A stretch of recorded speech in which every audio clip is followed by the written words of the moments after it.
Hello again. Welcome to another edition of Top 10 Worst Things Ever.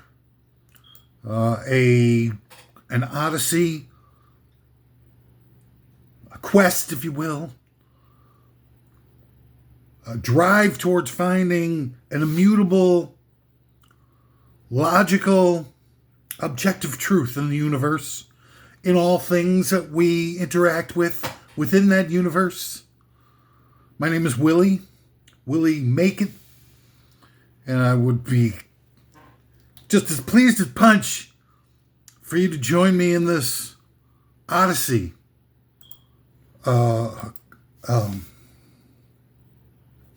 search for the indisputable facts that have been pushed aside, kicked to the curb, muted, disregarded, hidden from us, disguised, isolated from our view so that we don't ever have anything to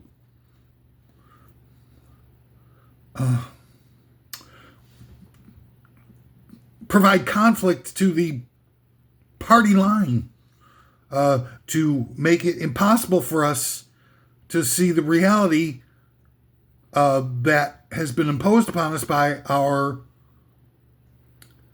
malevolent overlords. And today's list is a whopper. Really, I don't even know how to. It cannot be underestimated enough. It's top 10 worst things I thought of while manscaping. This is going to be a big one. Strap on your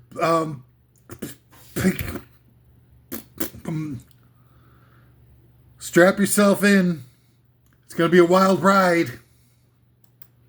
But before I get into it, I'm obligated to run through a quick checklist of various different things. I'm required to enunciate. Number one, I'm nuts. Okay? Don't have any clue as to how it happened. I was a nice guy. I worked real hard. I did everything I possibly could to help instigate a nonviolent revolution based on empowering what's good in people to make them too strong intellectually, emotionally, spiritually, physically, to be dominated by the yoke of oppression that seems to be the most popular fashion statement of the day. So I can't be trusted or relied upon. So you see these things that I'm going to be alluding to throughout this list. I might say some things that could push buttons and, stroke you the wrong way. Be more than happy to stroke you any way that you like. But no, that's just a joke. I won't be going along with societal norms. And I won't be conforming to the sort of lemmings approach of just, putting a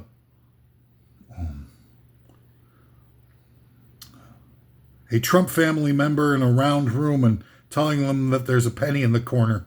I'm not going to do things like that. I'm not going to, reach out for cheap shares, because here it is, right here. I'll make it real simple. World War II never ended, number one, okay? All the people who put up the money to build Nazi Germany in the middle of the height of the Depression, who enabled them, a totally bankrupt country, 30% unemployment, sort of lost. All of a sudden, within 2 years, is the biggest military power in the world. Nobody ever thought about that. They don't do movies about that. They do movies about every single possible thing about Nazi Germany, but they've never talked about how they got the money to be able to build the Wehrmacht. It came from a bunch of people who were not persecuted at all at the end of the war, even though that they had put this plan together. And Hitler had bosses. Hitler wasn't his own boss. Hitler had people in the bosses, and they were the richest people in the world at the time. The only people who had enough money to be able to put up something to create the Wehrmacht. And what they did, excuse me, and all the various different other autobahns and such that they built in order to be able to move forward on the first incarnation of the military-industrial complex was not here subsequent to Eisenhower giving a speech about how it had already arisen in the United States. The first time there was a military-industrial complex in the world was in Nazi Germany. We copied it from them. It's one of the main, in my book, 1001 Ways to Find Out How Your Country is a Crypto-Fascist Nazi Closeted Shadow Empire. So that's what happened. So all these guys, the usual suspects, Alfred P. Sloan, Henry Ford, Prescott Bush, the Harriman family, the Windsor family, they were in on it for sure, and the Krupps, and et cetera, et cetera. But all these families were giving money over to Hitler. They got together and they're like, well, this communism thing is not so good because they're chopping off Romanov heads. Chopping off Romanovs? There's got to be some kind of poem there. Ode to a chopping off of the Romanov. Chopping off Romanov heads. These guys, and don't forget that the Windsor family is not their real name. That's not their, they changed their name in I think the late 19th century, early 20th century. It was I don't know if it was Saxe-Coburg or whatever it was. It was super German sounding. So the Windsor family were like, well, if we're going to fight the Germans, we certainly can't have a family name that's all Germaned up, even though they were all related. By the way, it was just a squabble amongst family members is really all World War II really was. And its subsequent destructiveness in the world. But the Windsor family was German, is German. And so their ties with Nazism are a lot closer than anybody's ready and willing to admit. And that's part of what the huge cover-up is. And then you've got a lot of various different... people are coalescing around the idea that the Great Depression might never end. And the Great Depression itself could lead to more communist revolutions. And so that was a big part of what they were doing too with World War II. What they were doing too with World War II. Ode to World War II. What they were doing to... It worked better the first time, that bit. Just because words rhyme doesn't mean that I have to launch into... don't expect me to launch into some sort of poetic couplet. So anyway, they got this World War II thing going so that they could do one of three things that they were looking to try and do. Number one, provide enough economic stimulus for the world so that they could end the Depression once and for all. Number two, destroy communism. Number three, kill off a few Jews, if it's no big trouble. So, these all very anti-Semitic people were all, these are sort of the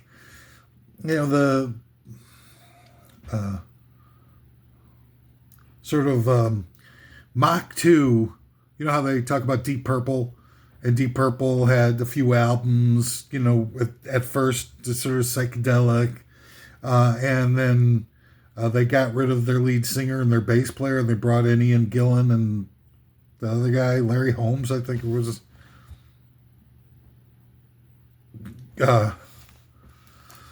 Doc Rivers, something. I don't know what the bass player's name was, but they got, so that was called it Mach 2, Deep Purple Mach 2. It was supposed to be really impressive. So really what Nazism was just simply Confederacy Mach 2. So all of that stuff, the progenitors of that level of trying to create an Aryan nation was in the United States, in the Confederacy.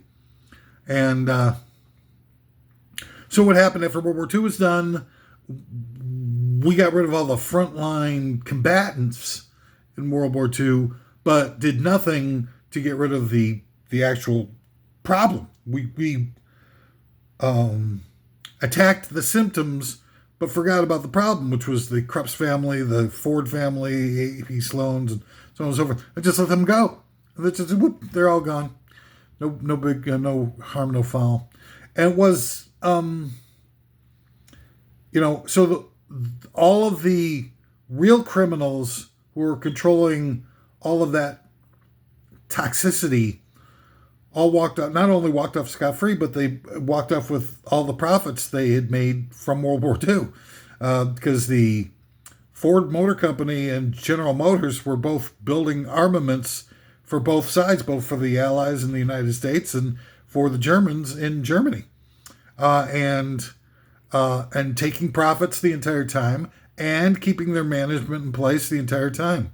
Nothing changed for them. So they were, building weapons for both sides.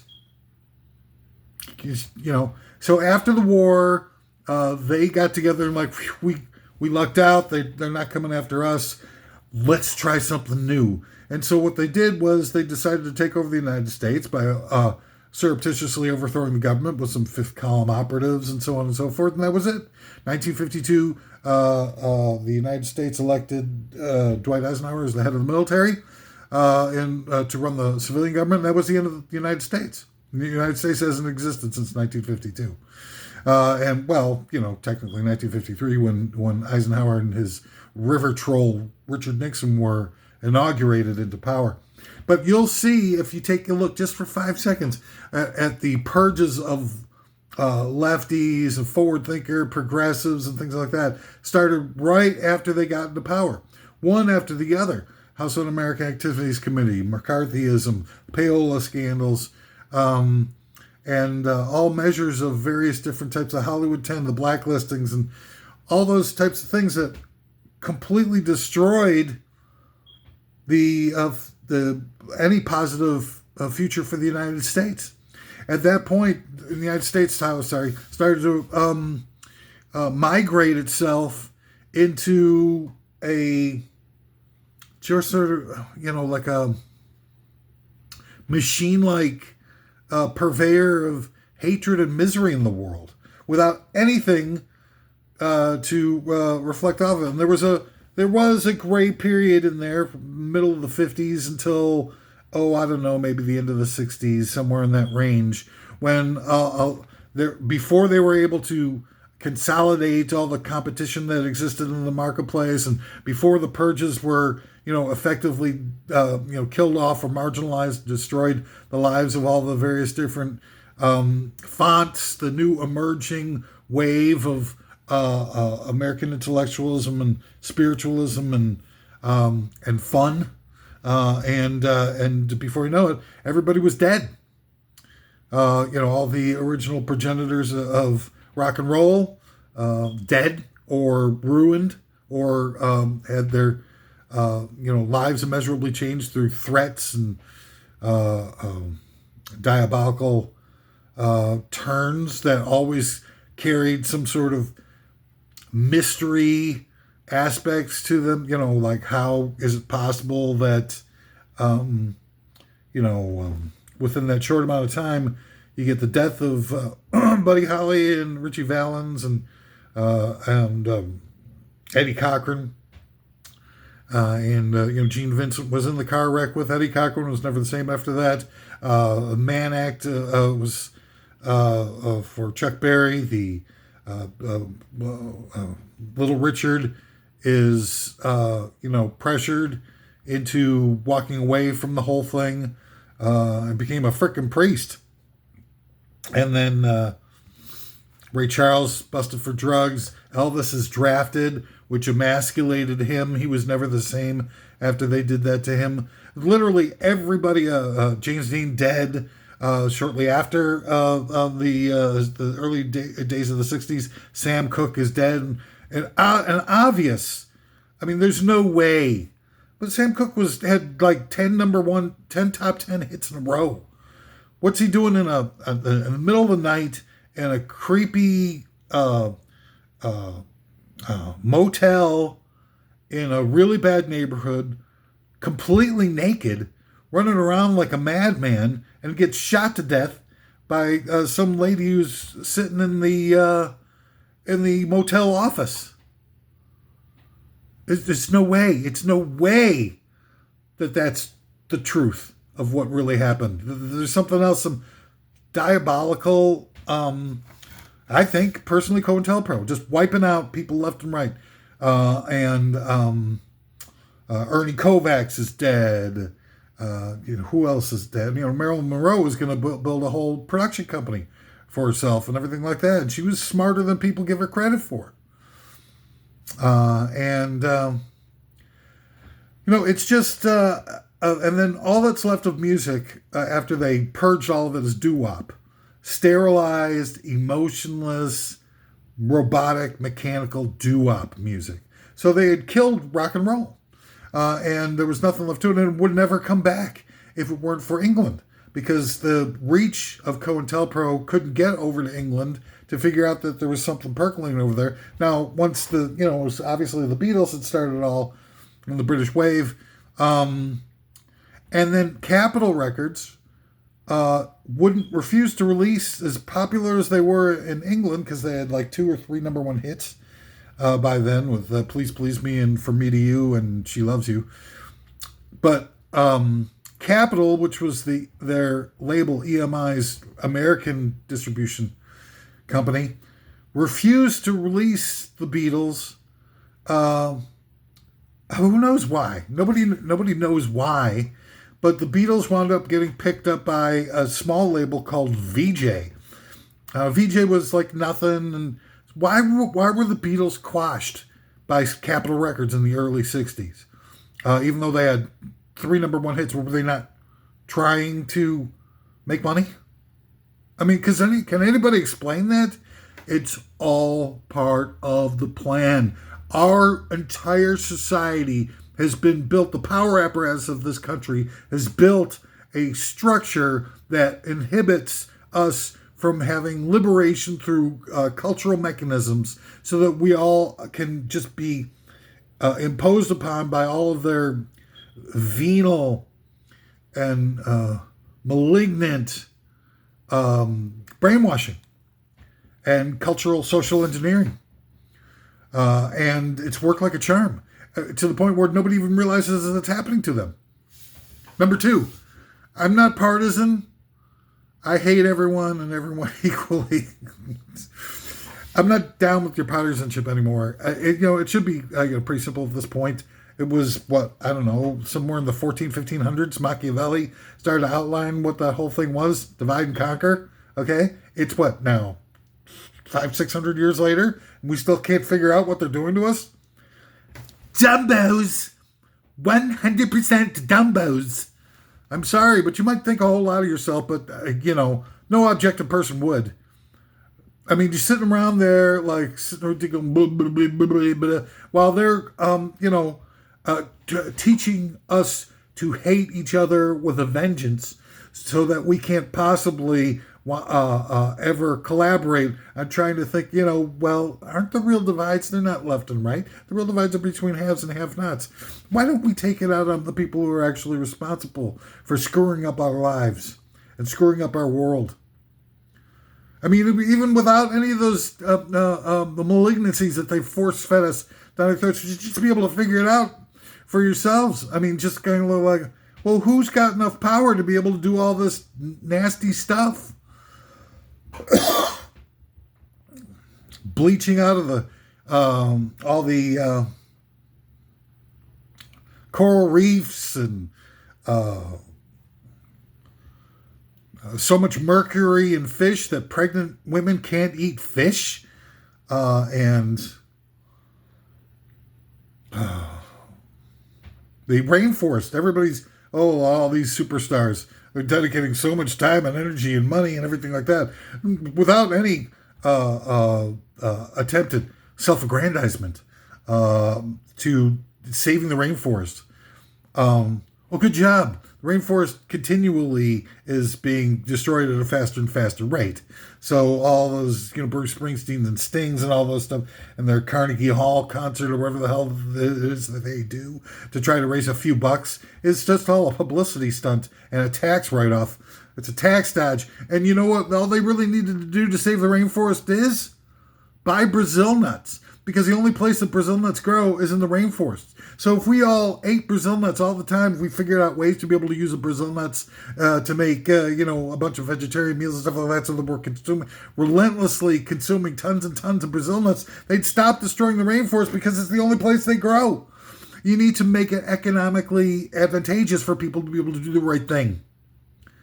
You don't just say a bunch of things, say a bunch of garbage and tell people to, oh, we need to donate to this thing because Sting is involved with it. Oh, that makes it great. Sting, the most self-centered person in the history of self-centered people. They should have, instead of a rock and roll Hall of Fame, they should have a self-centered Hall of Fame. Sting would be like, first ballot Hall of Famer, right?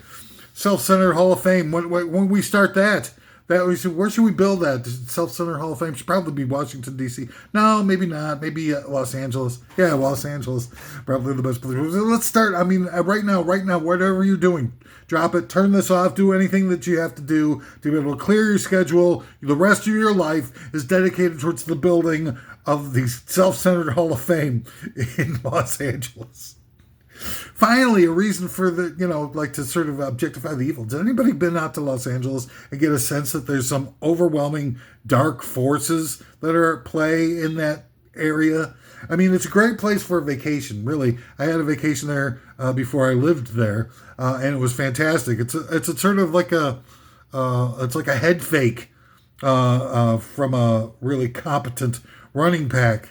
To fake someone out of their shoes. That's what Los Angeles does. You go out there to visit and you're like, wow, this is really fantastic. I should move here. And then you move there and you're like, oh my God, it's the living embodiment of evil. And I'm not saying that is an anti-left thing, because the problem is with all of that there is no left-wing media. You've been lied to, man, all the time, over and over again, until you believe it, until you think all of a sudden it's like second nature. You think liberal media. You're total freaking idiot for believing that stupid ass lie. Just take a look at who owns the media distribution networks, and you tell me if any single one of them have any sort of liberal mindset whatsoever. What a freaking Dumbo. Dumbo's on parades. Every freaking human being. It's frick. All right, so I'm not going to your stupid ass partisan bulldink. You lousy people, you deserve so much of the hurtfulness. And you think like, why is the world so bad? Why does everything seem so bad? I look on the news, I scroll through my newsfeed, everything seems so bad. It's so bad. But you're the one that's bad. You're the one that's done nothing to be able to do anything to make it any different in the world. You just wake up and go like, oh, I need to turn off, tune out. It's dumbass nobodies who don't deserve any better. And I don't mean to tell it being as unvarnished as I possibly can here, because you run out of freaking time. After World War II, after, the hot war portion of World War II ended, you'd all decide to go on an 80-year-long nap. Good for you. You should be fully rested and ready to be able to fight the power. Goddamn pieces of freaking Kanye West does a song, Heil Hitler, and, everybody loves him. What the frick is wrong with you, bastards? That's you. Excuse me, geez. Ooh. I offend. Where was I? Oh, yes.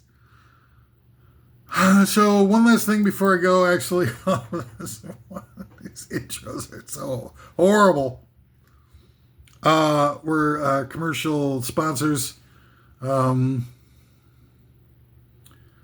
This is many people write me to try to get restraining orders from me embarking on this stupid our show. This thing is in part sponsored by Romeo and Julie's Vet.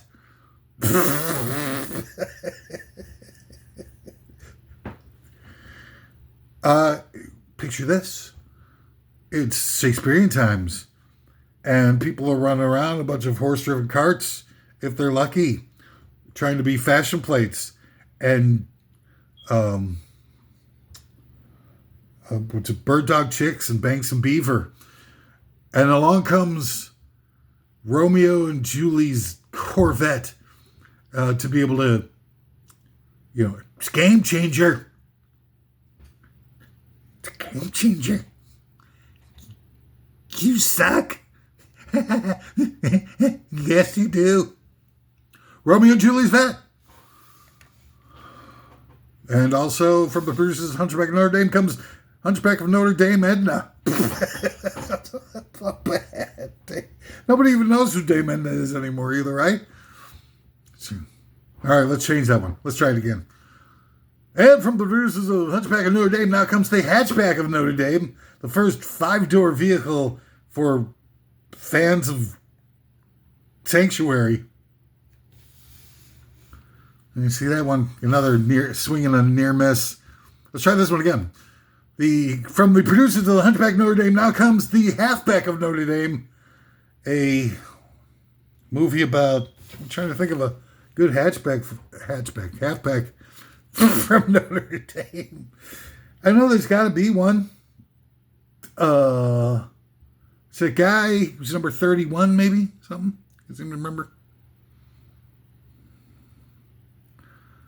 From the producers of When Harry Met Sally, it's When Harry Met Sally Struthers. She actually gets off and becomes orgasmic when they bring the food to the table. Oh, God. Like, I'm one to talk, right? That's what everybody's thinking. Swear to God, everybody's thinking, you suck. You're the one that sucks. I'm in pain here. Oh, God. All right, well, that's enough of that. Oh. Top 10 worst things I thought of while manscaping's today's list. Let's go right into why stick around and twiddle our thumbs. Other stiff, elongated appendages that need twiddling. Number 10, the idea of a sucker born every minute. A quote from P.T. Barnum, the guy, the circus guy, right? I think it grossly underrepresents the amount of suckers being born in America since 1776. Okay, this is going to be a little bit of math here, but there will be a quiz at the end of this top 10 worst of list. So pay attention. Since 1776, about 350 million people have been born in this country. 250 years times 525,600 minutes, which we know from the musical Rent, per year equals a rough total of 131 million minutes since the country became official.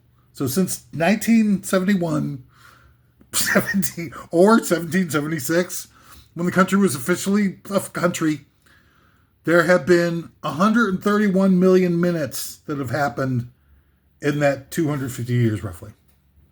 So not including the people who were born elsewhere and migrated here, the total of suckers born every minute is actually 2.67 suckers born per minute. Put that in your pipe and smoke it, P.T. Barnum, you frickin' stooge. All right. One other quick thing. How quick can I make this? I get it that all these puffy-chested blowhards want to feel good about themselves and virtue signal to the world without doing anything that has any meaningful impact to positively affect our lives by ending circuses and killer whale shows and all that kind of stuff. I can see the pain that they're empathizing with these poor tortured animals. Well, boo frickin' who? Take a look at why they really did this. Okay, for just one frickin' goddamn second.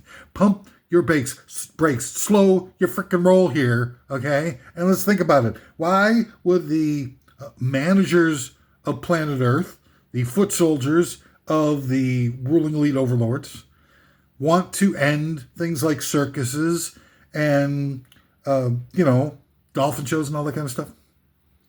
Well, let's see. What did circuses do before they were cancel cultured? Let's see. Well, they seem to make a lot of kids really happy and fill them with astonishment and awe. And a large part of that was astonishment and awe about all these beautiful animals that they got to come into close contact with and could see all these amazing feats completed by. Well, gee, I wonder if children had a lot of those types of experiences when they were very young, of how that might affect the rest of their lives. Now let's just use our brains for thinking instead of superimposing our will on other people without having any, substantive reason to think of it as being laudable. I think that maybe the world would be a better place if we allowed that mystical feeling and wonder to exist in small children, especially in regards to the animals that they saw performing at circuses. Because they would be transformative moments in their lives where they would, have long-term affection for the wonder and splendor and beauty of animals instead of not being able to be exposed to them at all, or seeing them captured in zoos and just sort of walking around like a bunch of dumbasses. Like you. The true dumbass. Dumbass prime. So I think that the mystical experience of having that encounter with animals is much more valuable than some animals, sort of sacrificing a little bit of their, easygoing lives. Animals, for the most part, have pretty easygoing lives. Walk around, they do their thing, they screw, and they get eaten. It's, it's a noble end. I mean, just part of the food chain. Yeah, super duper. Who's to say that, people have done great things in the world. I mean, really great things, not just, like these billionaire jagoffs that go running around sporting their microphalluses all over the place with these, unfortunate machinations of their befouled souls. Why wouldn't, I'm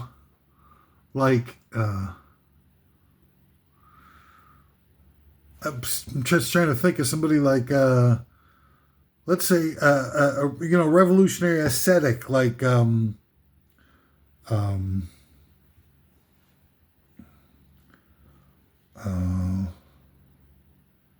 Muhammad Ali.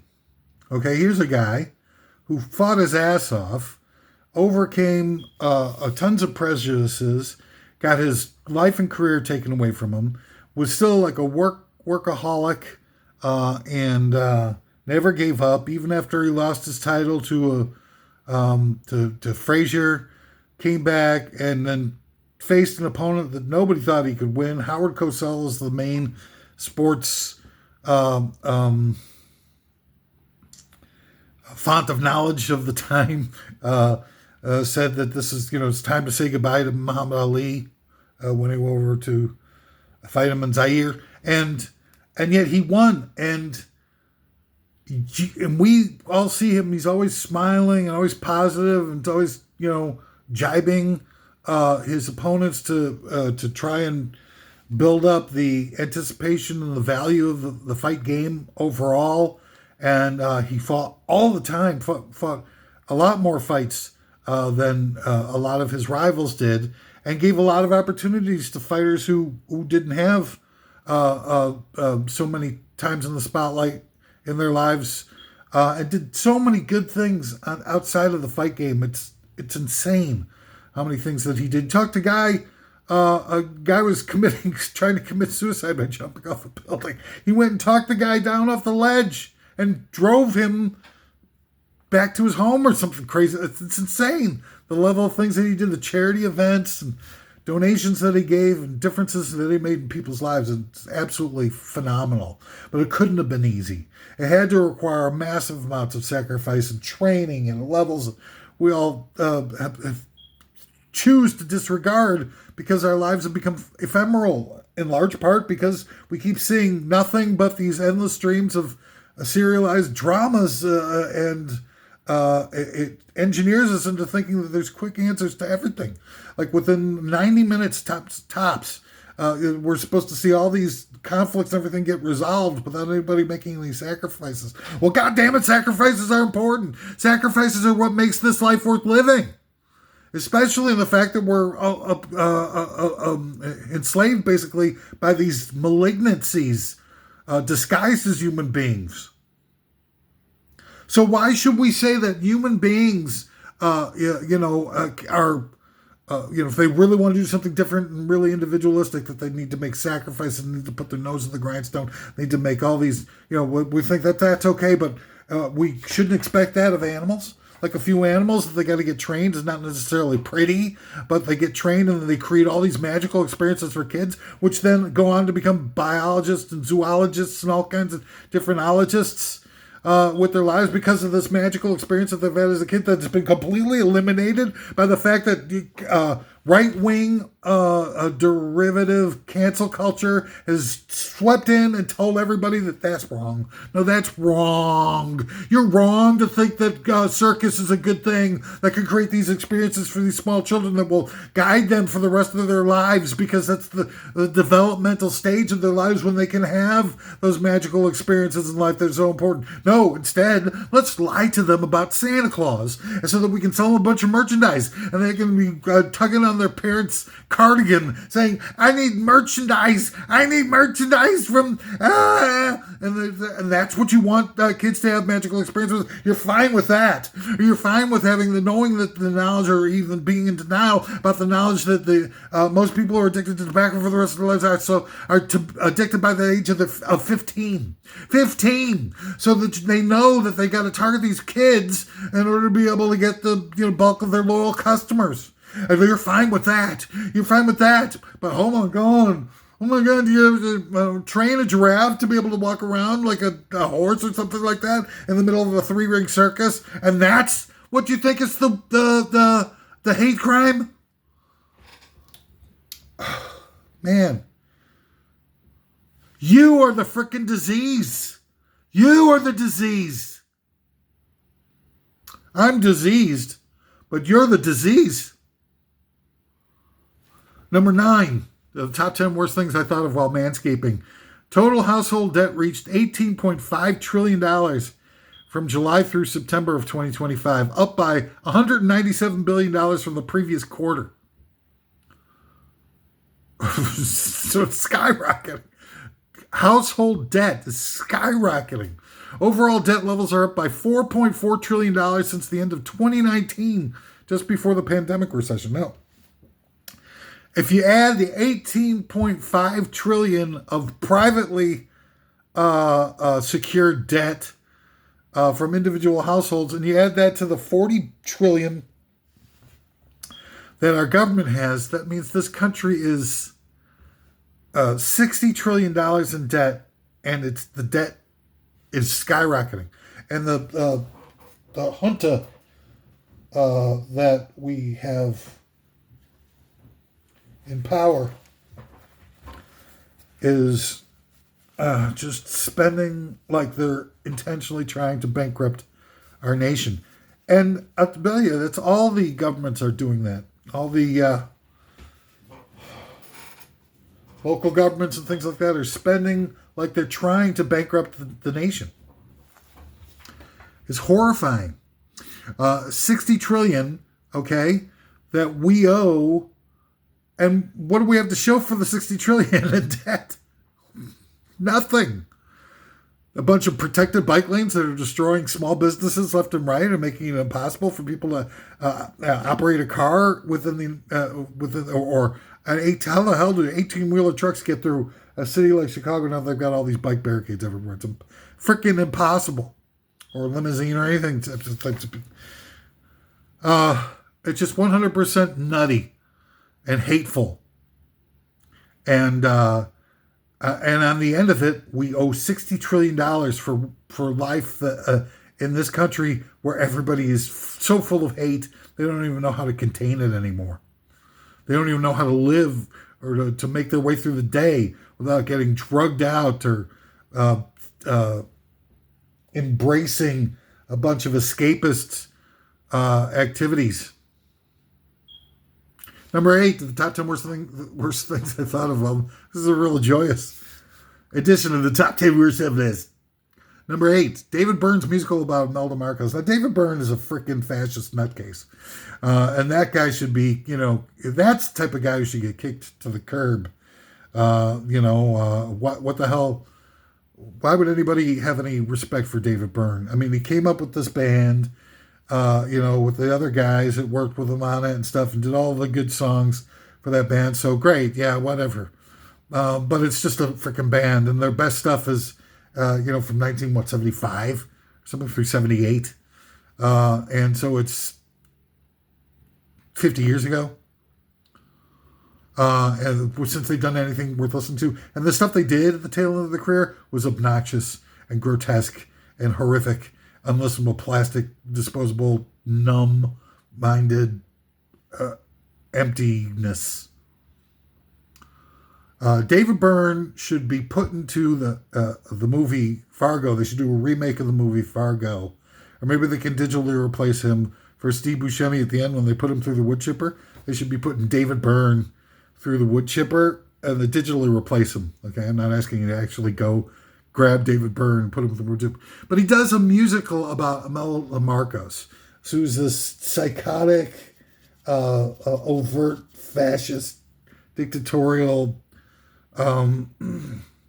materialistic piece of work, really, with the 30,000 shoes and insane levels of disappearing people off the streets in the Philippines when her and her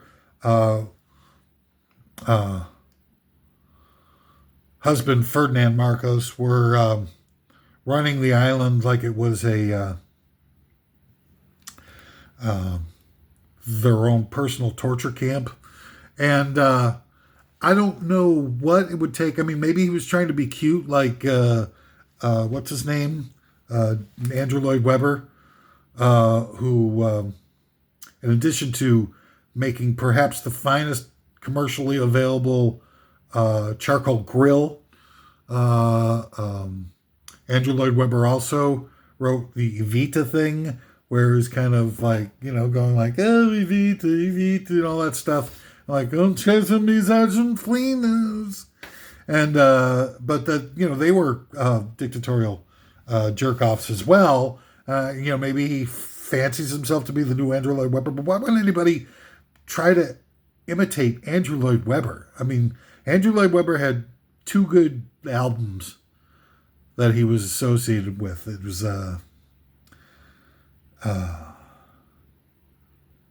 forget what they are. But they were before anybody knew who he was, still calling himself Andrew Webber at the time, I think. Coliseum, he was heavily involved with those guys and did an album with them, like some kind of fusion thing and stuff like that. And it's rocking, but, Jesus Christ Superstar is just painful. Everything since Joseph and the Technicolor Dreamcoat, I saw that when I was younger. I thought, wow, this is like the most talentless, emotionless, useless waste of time I've ever had the misfortune to come into contact with. And so David Byrne's trying to emulate that. But more importantly,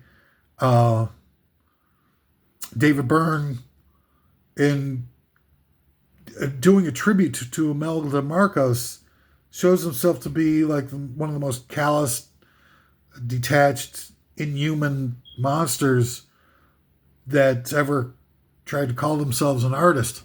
And let's not forget that when they were trying to put the musical put together for Broadway, how he tried to do some union busting by using pre-recorded tapes during the shows until the union said, hey, this whole thing is like a very delicate balance here. In order to be able to keep Broadway going, we need to hire musicians as much as possible, or there won't be quality, experienced, dedicated, and talented musicians to go around to make Broadway, the good stuff on Broadway, work, let alone David Byrne's little pathetic tribute to fascism.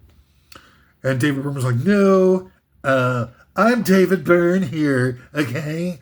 I'm David Byrne, and that means I am number uno, and we'll be doing things No, David Byrne, you're just a cheap, useless jagoff who did a few good songs back in the mid-'70s, and nobody has any real reason to be compelled by your thoughts or your actions because you're a complete jagoff without any redeeming qualities whatsoever at this juncture in your life. So the wood chipper thing, so at the end of Fargo, and you got, instead of Steve Buscemi, you got David Byrne. He's like doing that big suit thing, going through the wood chipper. That's what I think of David Byrne. Number 7 of the top 10 worst things I thought of while manscaping. In 2005, they expanded daylight savings time. Okay, this is for real. You can look this up. I don't want you to believe me. I want you to look this up if you think that I'm lying to you, or that, that you, for some reason, you don't feel I'm trustworthy. All right, so in 2005, they expanded daylight savings from the last Sunday in October to the first Sunday in November. Gee, wow, I wonder why they would do such a thing. Why is it possible? How is it possible these people would do such a thing? What could they possibly have that would motivate them to do such a thing? To actually expand daylight saving time? Well, maybe what happens in that range of time? Late October to early November. Well, by golly, I think that's when Halloween happens every year. Or most years anyway. I think, I think I'm right. Halloween. Well, what would be a difference maker in Halloween that would affect daylight savings? Oh, you know what? That would give kids an hour more of light for them to be able to go trick-or-treating within. And what's so good about trick-or-treat? Well, you sell a lot of costumes to a bunch of idiots and brain-dead, mouth-breathing morons. And you sell a whole lot of candy to people like me who, really are looking to soothe their empty souls and damaged goods within by externalizing those problems and adding a little bit of an endorphin rush from the sweet, tasty, thick, creamy chocolates. Wasting time, turning people into fatties, billions on costuming. It's that aisle 7 ideology. That aisle 7 in all the stores is my term for that aisle that they just refill and restock on an endless basis based on the next upcoming holiday / sales opportunity, where they take the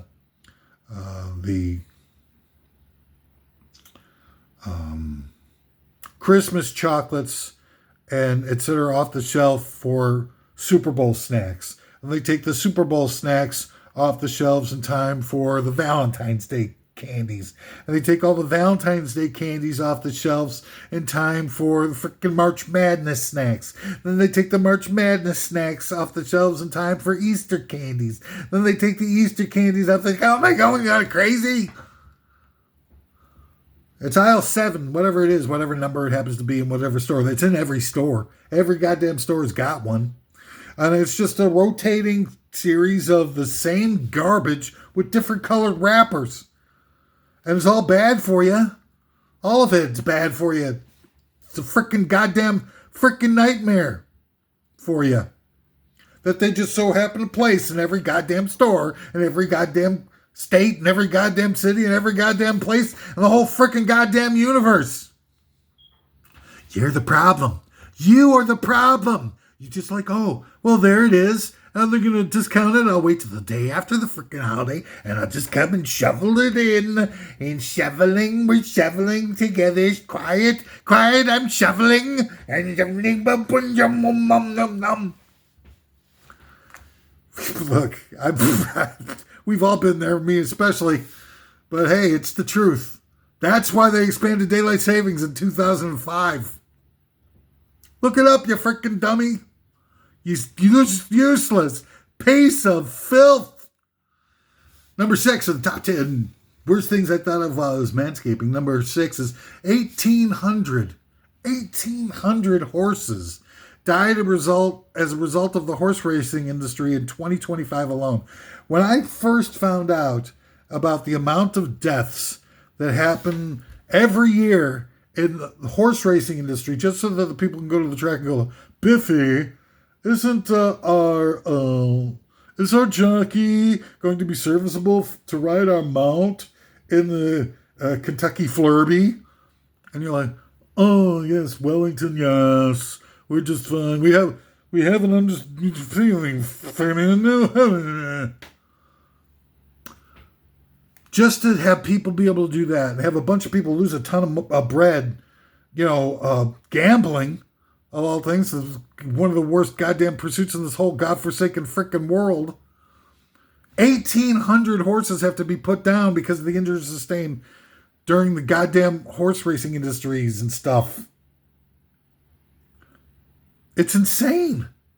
You see a pretty little horsey. Look, I hate horses. For me to be able to have any empathy for, I had some bad experiences with horses. Horses are a threat to my viability. For me to have any empathy for horses is a real stretch of the imagination. I can't get into all the details of it. I've got other details that I've got to fill you in so that I can keep convincing you of what a malignancy on the butt of the planet Earth you are, to be distracted by certain personal vendettas that I might have against any one particular species. Well deserved, I might add. But they're pretty. They're nice. A lot of people who really know horses are like smitten with them. Smitten to pieces with them even. And certainly 1,800 of them dying every year just for the stupid ass running around a track. I mean, this is not the type of thing I was alluding to earlier about circuses and things that got destroyed by the ultra right wing crypto fascist cancel culture movement. Counterculture got replaced by cancel culture, but they are all sort of right wing machinations to try to destroy the human element, the human component in life. But it does point out, in the social engineering, a bit of propaganda that we commonly refer to as the movie Blackfish, which was clearly a one-sided hit piece that was done specifically to try and artificially prejudice people against having magical experiences for kids in their formative years, and instead look to try to destroy that industry as quickly and effectively as possible.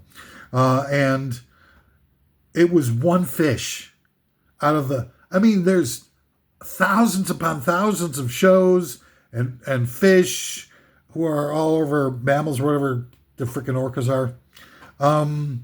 And one fish who's been serially abused by a jagoff, right? A cheap ass jagoff, and the fish goes nuts and I think kills 2 people, something like that. Out of all the other shows that they've had, 2 incidents, and here on the other side of it, we allow horse racing to go on when there were 1,800 horses that died just to perpetuate the sport in one freaking goddamn year. Do you not, I mean, put these things together for yourself. Pay a little bit of attention. Getting rid of circuses, getting rid of shows that were creating all these empowering experiences for people that were extremely important for them to have, especially in these troubled times where the billionaire class is trying to eliminate all of the various different types of positive and powerful and necessary things to try to save and improve our environmental conditions. And you destroy the circuses and orca shows, and you allow horse racing to go on. It's madness. Madness. You are nuts. You've been driven nuts. Become victims by being clinically, systematically, institutionally abused for your entire life. Lied to, manipulated, to the point where you don't even know what a priority is if you wouldn't even recognize it if you saw it. Prioritizing getting rid of circuses instead of reforming them and just trying to make them better, but allowing kids to have those experiences in their lives is critical, but you couldn't see that. You were just like, oh, well, the animals need to be helped. If the animals need to be helped, what are you doing about the goddamn horse racing industry? You stupid malignancy. Number 5. Oh, this one's going to get me into trouble. Here we go. Top 10 worst things I thought of was Manscaping. Number 5. Some of the problems with the Turning Point / Charlie Kirk people are. Number 1. They take highly groomed professional agitators and pit them against kids. Okay, so basically, they were mostly like college freshmen, right? So you got these highly trained political agitators who are going out there and they're, probably filming about 1,000 people a day or something like that, who are being, abused and put down and made to feel like they're garbage by these professional adjutants and whatnot. And they take the ones where they're owning the college kids the worst, and they'll put those on their web channels and stuff like that. And the rest of them will just get, tossed aside. The ones where the kids make good points or where, the adjutant isn't, killing it as much as he could. They just, those never see the light of day. But the ones where the kids get owned, those all get promoted. Number 2, they don't try to have a conversation to educate both sides about the feelings that they're feeling and the research that they've made in their lives and truly trying to find, a better and more healthy and productive way forward. The Turning Point operative is only about owning the kids, humiliating them and trashing out their views. It never at any point is it a conversation. It's always being talked down to, always being led into a trap and then bashing them and making them look like fools and then putting that all over the internet so these people are, now damaged goods for the rest of their lives. This is number 3. This is a form of child abuse, not education. This is abusive and hurtful, and there's no positive aspects to it. And it might just be talking your way through things, or it might seem like that, but it's not. It isn't. It says the political goals are always a part of the component of what they're doing. They try to look organic, but it isn't organic. It isn't just a couple of different people who are just, having a conversation and somebody happened to catch it on video. And you put it up there and your people are making good points that just are organically driven and emerge from a regular old conversation. These are politically trained operatives going up against kids. Effectively kids, 18-year-olds. Number 4, and clearly the videos they make public are only those that advance their editorial agenda. I was getting that earlier, talking about that earlier. There are probably tons of videos that get archived where the Turning Point moderator is owned or, starts swearing or who knows how many other different things that they're keeping from us. But there's no way that it's perfect the way they present it as, where every single one of them, the Turning Point person / Charlie Kirk, is, beating the hell out of everybody on every point that he's trying to make. Number 5, the Turning Point people are trained experts at propaganda and communication professionals. They go up against freshman college kids who are overwhelmed and dismantled. This is really kind of number 1 point, part 2, I guess. They go up against freshman college kids who are overwhelmed and dismantled intellectually? Why don't they go up against professionals that have equal training but represent opposing views? Like, why isn't Charlie Kirk going against a well-trained, a left-wing political party operative? Why is Turning Point going against college kids who are innocent, have hardly any training or experience, and just going off their gut and trying to be, like any other person who's trying to find their way, their own, persona, and identify what the truths are in this world for them, and examine them and becoming, engaged in what the various different nuances and elements are within those subject matters. Instead, they don't go to other professionals who are on equal footing with them because they know they get their ass blasted. Which isn't always a bad thing.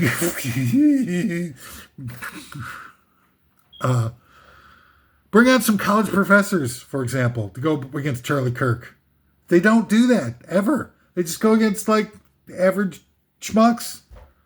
In today's day and age, with the country having an average reading level of 5th grade, the average schmuck is, it's like bringing a gun to a knife fight.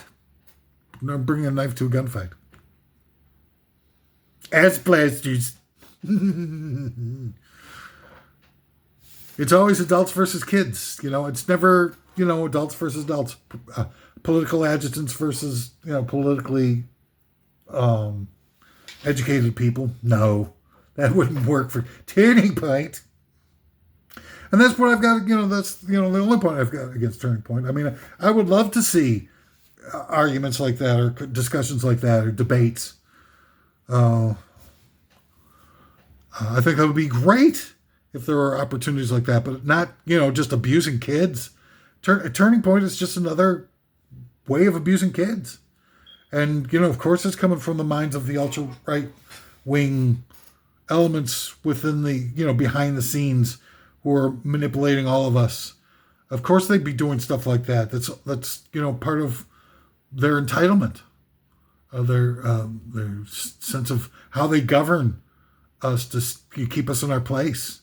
Number 4 of the top 10 worst things I thought of, Manscaping. In November of 2025, a prosecutor dropped all criminal charges in Georgia against U.S. President Donald Trump for interference in the 2020 presidential election, ending a high-profile racketeering case that once seemed like a significant threat to the Republican. Actually, by my way of seeing it, total slam dunk that he would have absolutely been convicted. And he's calling up freaking like high-level politicians in the state saying, "Find me votes," and they had evidence of all of that stuff. And yet here he is. The charges are dropped because what was it was that Fannie Willis, the one who decided, who was in charge of that case, decided, well, it's more important for me to go ahead and have sex with one of my task force members, underlings, and just kind of get off physically. It's like there's no way that Republicans would be popular unless their opposing forces were made to look like crapola. And at some point, they started paying off all the Democrats to intentionally act like they're crapola, or just hiring people for those jobs that were a bunch of two-faced BS artists. How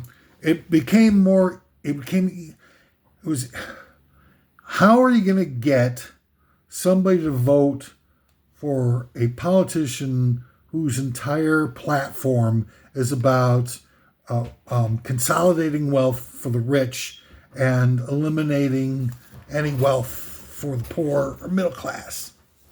How would anybody actually vote for that? Nobody would.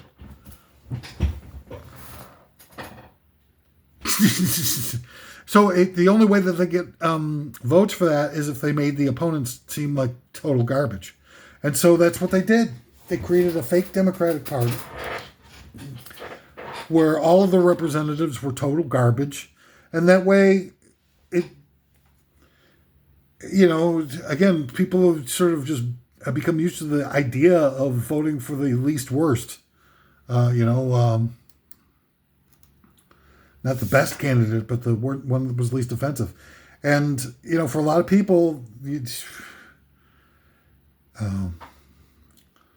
if the Democrats had any decent candidate whatsoever, they would have had no trouble disposing of Donald Trump in very short order. A freaking can of tuna should have been a more viable candidate. Should have beaten Donald Trump in a straight-up race, but they never did it. They didn't do it by making the bad people seem better. They did it by making the good people seem worse. Not to say that all Republicans are bad and all Democrats are good or anything like that. I'm just saying is that Republicans, the higher up Republicans, are clearly just representing consolidating wealth and the fortunes and agendas exclusively of rich people. What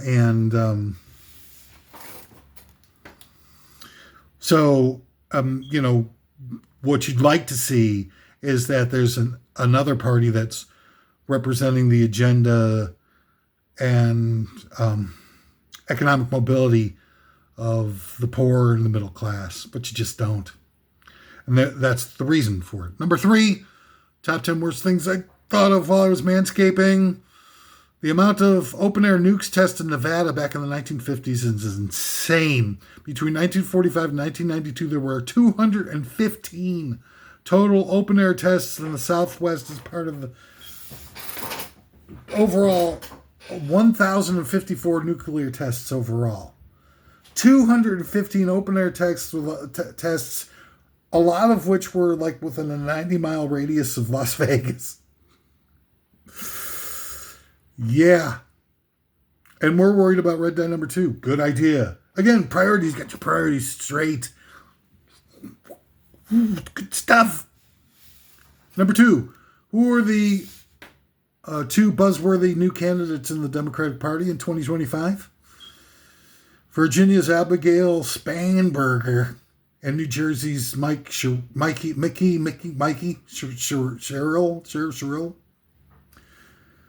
Moderate gubernatorial candidates. I don't listen to TV, so I just read the articles. Just like Playboy magazine. I just read it for the article. Moderate gubernatorial candidates from the Democratic Party. One is ex-CIA, the other one is ex-military. What the frig? What the frig is up with that? More ultra-conservative fake Democrats for the one-party state, man. And everybody's all excited. Oh, Democrats finally found somebody who can win an election. Oh boy, wow, what an incredible achievement. They don't talk about the idea that one's ex-CIA, one's ex-military. How democratic could they be? Or how much representative, behavior are we expected to see them exhibit for the working class and the middle classes and the poor and all that stuff, those suckers. All right, God damn it! Now this last one is just a pain in the ass. Top 10 worst things. Top 10 worst things I thought of while manscaping. Number 1 is the penny versus the nickel. Fabulous. All right, let me try to get through this as much as I can. I wrote this down because there's a lot of details, and like I said, there's going to be a quiz at the end of this. So you better pay freaking attention to it, or I'll blouse you. I will blouse you severely from head to toe. A penny, okay, weighs 0.088 ounces, while a nickel weighs twice as much at 0.176 ounces. Okay? More importantly, a nickel takes up to 5 cubic centimeters of volume, while a penny takes up to 140% less at 0.36 cubic centimeters of volume. This means that nickels take up to 140% more space and therefore cost more than twice as much as a penny to ship. And this is how brainwashing works. Number 1, the media exhaustively reports that a penny costs 4 cents to make. Number 2, dumbass Americans think that's a waste of money. Just because it's worth You want it to be worthless. What if you made pennies out of gold? Is that what you want? For pennies to be, wait, no, that's the other way. Wait, you make pennies out of cardboard? Is that what you want? So that they're cheap, that they're worth less than a penny? You think that's smart? That makes smart businesses? Number 2, dumbass Americans think it's a waste of money because the copper and a penny is worth 4 cents and the penny is worth a penny. Number 3, it costs 14 cents to make a nickel. 14 cents to make a nickel. Well, let's rewind that for just a little bit because I think you're too dumb and slow to be able to follow along with the simple math. 4 cents to make a penny. That's worth a penny. But the nickel that you've decided, we can get rid of the pennies, we use it for nickels and everything like that. The nickel costs 14 cents to make a nickel. Dumbos. And it's just starting to really the penny shortage is starting to hit, and everybody's now starting to freak out because they got to create all these new business tactics and redo all their electronic cash registers and stuff like that. Small businesses are in a heap of trouble. They got to go, they bring a consultant, that's a lot of money for them. They're all running on shredded profit margins because of all the tariffs anyway. So the big companies can come in and bring, probably have an on-staff corporate expert for all these types of things and can just do it as part of the regular workday. But again, small business has got to carry the load and get the, dumped on by, all these oligarchs who want to consolidate their wealth. It costs, so we're not even beginning to touch on the amount of real cost difference of how much it's going to cost us to be able to replace the pennies with nickels. It costs 140% more money to ship a nickel than it does a penny because of the difference in weight and volume. Number 5, the nickel has been the least transacted of the coins. There's no change amount that a vendor needs to give a customer that requires more than 1 nickel to be included in that change, provided that the vendor has adequately outfitted their register with enough of each coin. In other words, if you're out of nickels and you can't give nickels, you got to give them a dime or whatever the hell. What I'm saying is that if somebody the cost of something is $1.99 and they give you $2, you give them 1 penny change. So the cost of something is $1.79, and they give you $2.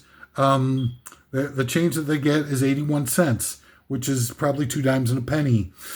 The change amounts that you need to give out, those amounts, 79s, the $2.99, $1.99s, all that kind of stuff. Of those amounts, there's never an amount where you have to give somebody more than 1 nickel. Like if you owe them 75 cents and change, you give them 3/4. If you owe them 66 cents and change, you can give them 2/4, a dime, a penny, and a nickel. But there's never any change amount of all these change options, 99 cents up to $1, of the 99 different numbers that could follow after the dollar number. There's never a number where you need more than 1 nickel in the change given to a customer. There's dimes, pennies, and quarters. It can also 2, 4, be up to 3 units per each change amount given to a customer. So you're using pennies, dimes, and quarters a lot faster than you use nickels. But because you're so unaware of the world around you, I'm going to explain. I jotted all this down, put a lot of work into it. Suppose you buy something that costs 24 cents. You give the vendor $1, and they give you back 1 penny and 3/4. You buy something that costs 26 cents. You give the vendor $1. The change given includes 4 pennies, 2 dimes, and 2/4. But again, you can work it out for yourselves. But there's never any change amount that requires more than 1 nickel to be transacted, unless you're out of dimes or whatever. Which is good because other than the quarter, the nickel is the most expensive to make and ship by far. Why not just change everything to dimes? Dimes are the lightest, the smallest, the cheapest. Why not just make all the change rounded off to 10 cents instead of the nickel. If you're going to do something right, at least be smart about it. And even that's stupid. Who the hell wants to round things up to a dime? That's real money over the course of a year for a small business. So the number 6, the amount of nickels needed going forward is going to skyrocket because of the end of penny. Currently, the government makes 7 billion pennies a year. It's impossible to say how many more nickels we're going to need going forward because you still only need 1 nickel per transaction unless they start to, once they start to round things off, it might change. But it's likely that we'll now need a nickel for a massive amount of transactions. It would not be surprising to see a vast increase amount of nickels manufactured. And since a nickel costs over 300% more than a penny to produce, it's easy to see that this is going to cost way more than it saves. The government makes 7 billion pennies each year at a cost of roughly $1.5 billion. If the government winds up having to make 7 billion nickels, it would cost $1 trillion. $1 trillion. Is that right? That doesn't seem right. Well, at the very least, it's going to cost $4.5 billion. Wait, so 140%? And the shipping costs. Well, no, like a penny. All right, so a penny costs 4 cents. A nickel costs 14 cents. So you're adding a dime for every extra nickel. 7 billion times 10 cents. Is how much more it's going to cost. 7 billion. All right, I'll do it. Jesus Christ, you freaking slave drivers, sons of bitches. Do I have anything? Oh, God. You got all this. Oh, here we go. All right, so you got 7 billion. 7 billion. Oh, that's 7. So how y'all been? How's the weather in your parts of your neck of the woods? 7 billion times 0.10 cents equals, all right, so it's 700 million more. I don't know what I was thinking when I first. It was going to cost us $700 million a year more to manufacture nickels instead of pennies. $700 million just because some jerk off convinced you that pennies cost 4 cents. Oh my God, what a tragedy.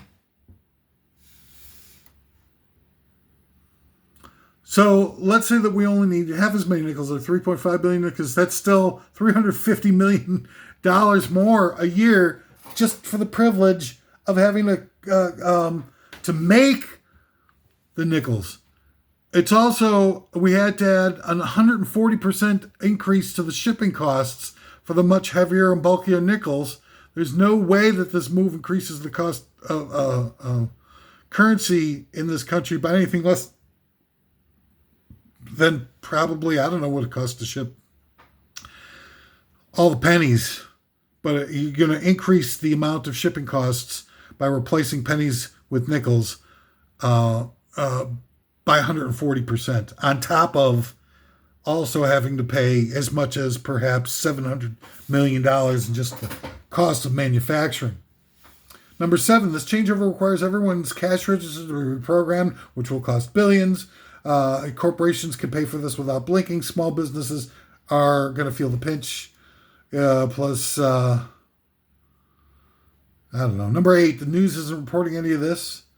And it took me about 5 minutes to rough out these numbers. So this example not only provides proof of how much the politicians are lying to us, but how complicit the media is at protecting us from finding out about how corrupt they all are, and how much they run interference to protect them from getting found out.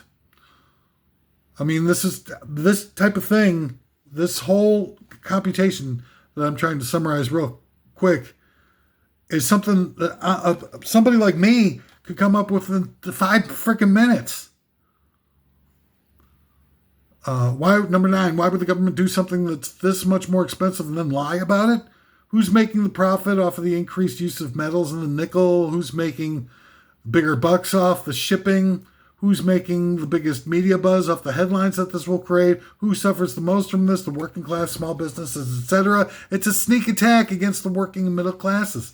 There are scads and scads of sneak attacks like this on us all the time. The fallacy of people being more environmentally friendly than plastic bags, the complete blocking of perspectives for things like how much the destruction of the Fukushima Daiichi disaster has done and continues to do in the food chain, how much damage kitty litter does in the world, etc. They told people that pennies cost 4 cents to make over and over again, and the mouth droolers went ballistic. They never mentioned that the nickel cost 75 cents more to make. And it's got to replace it with something. Can't just have nothing all of a sudden. It's nothing. They're not planning on nothing. It's going to last at least a year, probably 10 years at the very least, that they're going to be doing this. That's $700 million a year. Every year. By the end of the 10-year plan, it's going to be $7 billion just for this.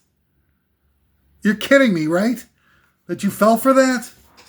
They never mentioned the nickel cost. It's actually 10 cents more to make, and tons more to ship.